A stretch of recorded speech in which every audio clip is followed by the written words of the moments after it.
So, mga ate at kuya, syempre marami tayong nabudol ng mga politikong ito na mga inutil naman. Merong mas maraming nabudol ang pamilya ni Kuting. Okay? Dahil sa pangakong mga Talyano Gold, ng mga Marcos Wealth. Di ba?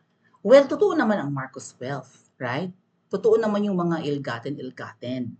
May mga ibinalik na nga sila eh. May mga na-confiscate nga ang PCGG. Kung talagang wala, edi wala na-confiscate. Even Madam Imelda, diniscuss niya, di ba, nabanggit niya yun dati sa interview niya with Winnie Munsod, with Mel Chanco, na meron silang mga bilyones na mga offshore accounts in dollars, hindi in Philippine peso, billions of dollars. Imo-multiply mo pa yan sa 56, 57 pesos. So kung 100 billion, i-multiply mo pa yan sa 50 pesos, 56 nga ngayon, 57. So kung 100 billion dollars, it's gonna be like 5 trillion pesos. Isang document pa lang yun na pinapakita ni Madam Imelda sa kanilang basement or sa isang kwarto doon sa bahay ni Madam Imelda sa Green Hills. Yung basement na yun ay puno ng mga nakasalansan na mga documents proving na meron silang mga offshore accounts. Okay? Na marami silang yaman abroad na kayang tapusin ang gutom at kahirapan hindi lang sa Pilipinas kundi sa buong mundo. No? Kaya nga yatang gawin ng yaman ni Madam Imelda or ng mga Marcoses na maging lush and greeny ang Sahara Desert dahil sa yaman nilang yan. Kung gusto nilang gawing, di ba, vegetation and whatnot, no? Kung gusto nila mag-agriculture dyan sa buong Sahara Desert, kaya nilang gawin dahil apakayaman nila. That's how rich, wealthy, and well-off they are.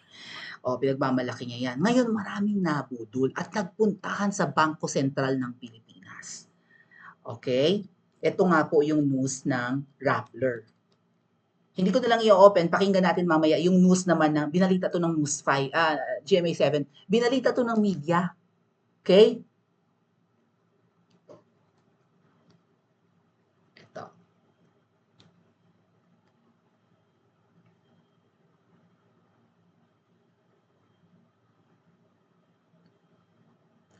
So itong mga taong to pumunta sa Bangko Sentral ng Pilipinas. Hindi ko alam kung diversionary tactics lang to mga ate at kuya. 'Di ba? Baka panira to ng mga dilaw laban sa mga Marcoses. Or maybe ito yung mga taong pinangakuan talaga nila para manalo lalo si Kuting. May guarantee yung panalo ni Kuting nung nakaraang elections. Ginamit na nga si VP Sara, ginamit pa yung mga loyalista nila. Okay? Yung mga sambang-samba sa kanilang pamilya, maybe pinangakuan. Ako mga ate at kuya makakapag-testify patungkol dito. Isa ako sa pinangakuan na mababahaginan ng Marcos Wealth. At pumupunta kami dyan sa Green Hills for meetings. Nabanggit ko na yan sa mga nakaraang vlog ko at eto nga po, siguro dahil sa kahirapan ng Pilipinas, itong mga supporters ni Kuting, mga nabudol ng pamilya niya, nagpuntahan sa Bangko Sentral ng Pilipinas. Mga tat kuya, laman din ng balita ang BSP or Bangko Sentral noong bago bumaba si Ngoy-Ngoy, okay? Dahil di umano yung majority of the gold reserves ng Pilipinas nandyan nakalagak sa Bangko Sentral. Nakatago dyan sa BSP. Karamihan sa mga ginto ng Pilipinas, halimbawa kung ilang metric tons man yan, halimbawa 100,000 metric tons. So mga 600, mga 60,000 kaya metric tons of gold nandyan. Mga ganun Nung bago bumaba si Ngoy-Ngoy mga ate at kuya, at kung hindi na narinig ng iba sa inyo yan sa balita dati, nadawit ang pangalan ni Drilon, I think yung pangalan ni Kiko Maching, and even ni De Lima sa pagpuslit ng mga gold bars papuntang Thailand na harang lang sa customs. Yung mga gold bars na yun ay dyan galing sa BSP, sa Bangko Sentral, dyan sa Rojas Boulevard. Okay? Sa Pasay, di ba? Ipinuslit papuntang Thailand bago bumaba sa pwesto si Ngoy-Ngoy. So, nagbalak ibenta yung mga ginto na nakareserba dyan sa Bangko Sentral. Nahuli lang sa customs. At di umano yung mga kasabwat, lumabas na yung pangalan ni Dilima, ni Kiko, Matching, at saka ni Drilon. At kung sino-sino pang, maybe yung governor na yun na matanda na si May Precious, Anong pangalan nun? Yung mapangit na naging ano rin ni Kuting, naging appointee rin ni Kuting. Sino nga yun? Nalimutan ko na, basta kamukha siya ni Golong. Maraming nadawit ang pangalan doon. Maybe inutusan ni Ngoy-Ngoy ayaw madawit. Or maybe yung mga asal ng mga animal ng mga politiko ginawa Total bababa na si Ngoy-Ngoy at baka mag-alanganin, 'di ba, na hindi si Marimar ang manalo, ayun nga, ang nanalo si PRRD. So nagbalak silang ibenta yung mga ginto, mga barang ginto diyan sa BSP. Naharang ng customs, binalita 'yan. Kasi naging anti-Noynoy administration nun ang mga media, eh. 'Di ba, kaaway ng mga Lopez naman ang mga Aquinos. So, ang mga baho ng Aquinos nun at saka ng kapalpakan ng Aquino government nun ay binabalita ng media. Siyempre ang media naman hayok naman sa mga kabali-balitang ganap. So eto nga po, daan-daang tao daw ang 'di ba, lumipad papuntang Bangko Sentral para i-claim ang hidden wealth. Baka hindi kaya totoo 'to, mga ate at kuya? Baka mamaya naisoli na yung ibang hidden wealth o baka nandiyan nakatago, naka-impact yung ibang yaman ng mga pamilya ni Kuting. And gusto ng mga taong makatikim. Ay, ang hirap ng buhay, kawawa ang mga itsura naman ng mga pumunta, eh. 'Di ba yung mga gullible na nating kababayan, no? Hirap sa buhay and mukhang madali namang mauto. So, hindi ko alam kung pakana lang din naman nila 'to para sabihing, "Ay, sinisiraan talaga yung aming administrasyon, hindi namin inuuto yung mga taong yan, ginaganto kami." Baka gano'n na naman ang drama ni Nakuting, 'di ba? Wala kaming pinapangakuan, ginugulo lang 'di ba ganyan ang usapin, ini-stabilize daw ngayon ang gobyerno ni Kuting according to Trililing. May mga PNP generals daw po na nagyayaya ng mga, 'di ba si Trililing naman pugad ng fake news yan, eh, na nagyayaya ng mga uniformed men para mag-aklas laban sa gobyerno ni Kuting. O sabi ng PNP, walang ganyang destabilization plot. Walang nagtatangkang uniformed men na pabagsakin si Kuting. Siguro nga takot kay Ahas. Sandali. Anong sabi ng mga netizen patungkol sa mga taong to na biro nyo yun, pumunta doon ng init-init ngayong summer, pumunta ng Manila pa naman, mga ate at kuya. Sabi nung isang netizen dito, parang kilala ko yung isa, mga kawawang nilalang nagpapaniwala sa malaking katarantaduhan, 20 pesos nga na kilo ng bigas hindi maibigay, Italiano gold pa kaya, Mariosep. Correct. Nangako ka ng 20 pesos, ito pang pangako ng yaman, i-share sa Pilipino, maniniwala tayo. Mamaya ako di-discuss miyang konti yung nabanggit ko na yung mga nakaraan at sa mga bago mawinyas, babanggitin ko ulit para maalala nyo na isa ako sa mga nabudol at pinapunta pa nga sa Green Hills para dyan sa mga tagong yaman na yan. Okay? Ay grabe ang kamangmangan, sabi ng isa. Tumanda na sila't lahat, nagpauto pa rin sa pangako sa Italiano Gold at lumusob pa sa Bangko Sentral ng Pilipinas. Kawawang mga senior citizen, ipinasubo sa sobrang init ng panahon, walang ganon at walang Italiano Gold. Malay natin meron, pero syempre hindi yan sa kasakiman baga ng Kuting at Ahas na yan, ibabahagi pa sa atin. Hindi. Hihiga yan sa yaman nila at magpapagulong-gulong pero hindi tayo makakatikim kahit isang pusing. Mga ano yan, mga hayok. Ayun nga, sabi dito, di na kayo dala sa 20 pesos na kilo ng bigas na ipinangako nung kampanya. Budol is real, huwag maging tanga, kapwa ako Pilipino, nakaawa siguro itong mga netizen. Binigyan tayo ng kaisipan upang magdesisyon kung ano ang tama o mali, kung ano ang totoo o budol. Education is key, marami po talaga ang nalinlang. Kasi ito nga po, binalita ng ABS, mga ate at kuya, libo-libo ang sumugod sa harapan ng Bangko Sentral ng Pilipinas ngayong Miyerkules upang i-claim ang sinasabing nakatagong kayamanan ng sambayanan ayon kay Gilbert Langres, founder ng Democratic and Republican Guardians Philippines, yada yada. Let's listen to the news, mga ate at kuya, ha? Kawawang mga kababayan natin, init-init, nalilinlang pa. Ay baka mamaya mga kulto na yung iba dyan. Okay? Let's listen. Itinanggi ng Bangko Sentral ng Pilipinas na may ipinamimigay silang pera sa taong bayan. Kasunod po yan ng pagdagsa ng daang-daang tao sa kanilang tanggapan para mag-claim umano ng pera. Balitang hatid ni Marisol Abduraman. Nasa 1,000 tao ang sumud sa tanggapan ng Bangko Sentral ng Pilipinas sa Maynila. Ang 72 anyos na si Adelaida Perez, nag-arkila pa ng van sa halagang 7,500 pesos. Makaluwas lang mula Nueva Ecija. Ano pong pinangako niya sa inyo? Assistance na pang araw-araw na gastos. Mula Cagayan Valley naman ang nag-arkila ng bus sa halagang 80,000 pesos. Umutang po ako sa anak ko. Ang isang galing Iloilo nangutang pa raw. Bakit Bakit po? Di para maano ang amon nga sinusulong na konstitusyon eh. Magkano daw po? Ang ang do primero, 1 milyon. Kahit nga ang hirap nang maglakad na si Aling Lolita, 70 anyos mula Pangasinan, kasama sa mga napadayo. Para mabaklas kasi pagbaklas ito ng kahirapan. Ang hiling nila, ipamigay ang perang katumbas umano ng ginto. Ito ang tinatawag na ang bagong lipunan, which is printed with the backup of gold amounting to more than 100 trillion pesos intended for all the Filipino people. Ang kayamanang nakatago dito sa Bangko Sentral ay fully matured na. Kahit pa wala talagang patagong ginto sa Bangko Sentral, gaya ng sinasabi ng umunoy leader ng grupo. Giit pa ng Bangko Sentral, hindi ito namimigay ng pera sa taong bayan. Sa halip, ay sa pamahalaan ito nagbibigay ng dividendo para sa mga programang mag-aangat sa buhay ng mga Pilipino. Sa gitna ng pagdagsa ng grupo sa BSP, may ilan daw na sumama ang pakiramdam. May mga mangilan-ngilan po na nawalan ng malay, ng hina dahil po sa sobrang init. May nakatulog pa sa gilid ng kalsada dahil sa pagkahilo, pagod at puyat. Pagkaraw kami napunta dito at nakausap niya yung sa Central Bank, hindi kami uuwing luhaan. Sa hirap na nga ng buhay, gusto naman namin magkaroon kahit papano. Matapos ang ilang oras, nag-disperse din ang grupo ng pakiusapan ng mga pulis. Marisol Abduraman. Diyos ko, nakakasama ng loob. Ako ang naawa, 'di ba? May mga nalilin lang tayong kababayan na mayroong ipamamahaging Marcos Gold, Marcos Wealth, tapos wala naman. Pero baka meron at hindi talaga yan nila easy share.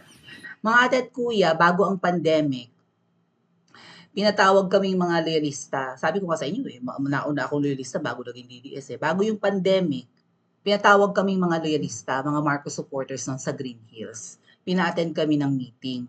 May pinakitang document yung nagpatawag sa amin na galing kay Madam Imelda. No, yung parang Wealth for Humanity thingy-thingy. Na-share ko na yan, na-vlog ko na yan dati.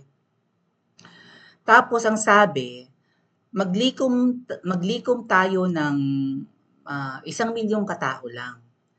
And then magpa-register yung 1 milyong taong yon, no, sa isang app sa phone, ilista yung pangalan. Para siyang GCash na app, mga ate at kuya. Pagkatapos, ang gagawin ni Madam Imelda, doon sa mga naka-register sa app na yon, doon isi-send yung pera para safe. Kasi kung iaabot, halimbawa 100,000 nga po, buwan-buwan daw ang sabi. Pag inabot ng cash, baka manganib yung buhay nung mga pag-aabutan. So, may mga nabigyan ng mga ate at kuya, yung mga millions na ngayon na ibigay sa mga leaders, yung mga malalapit kay Madam Imelda. So, millions na, mahigit na, yung nabigyan. Tapos kailangan, yung malilikom ng mga tao ay mabigyan din buwan-buwan. 100K nga yata ang ibibigay buwan-buwan. So, malaking tulong. Kung hindi man buwan-buwan, hanggang sa, siguro, di ba, maubos yung pera, ipamamahagi. So, yun daw yung isa sa safest. May iba pang paraan para ibigay ni Madam Imelda yung perang yun. Kaya may mga kasama nila si Madam Imelda na inaabutan, binibigyan sila ng award ni Madam Imelda. Yun nga pong parang certificate na may gold seal or something na inatasan sila ni Madam Imelda na i-share yung Wealth for Humanity na yan. So, sabi ko, mag-gather tayo, magyayaya tayo ng mag-register sa app na yan, magpapatawag tayo ng meeting sa bawat barangay or bayan. Yayayain nyo, papipilahin nyo yung mga tao para dyan.